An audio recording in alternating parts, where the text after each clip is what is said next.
Si Mayor Vico Soto may bagong kinakaharap na kaso ng diskwalifikasyon ilang araw lang matapos ang kanyang proklamasyon.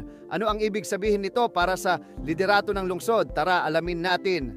Noong Mayo 2025, isang bagong petisyon para sa diskwalifikasyon ang isinampa laban kay Pasig City Mayor Vico Soto.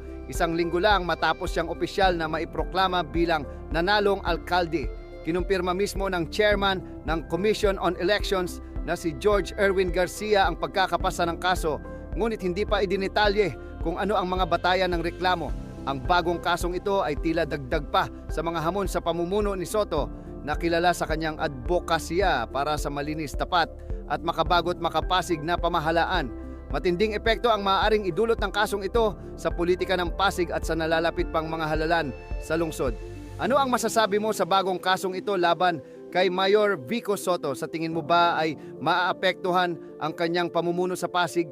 Ibahagi ang iyong opinion sa comments at huwag kalimutang i-like at i-follow ang page para sa mga susunod na update sa issue.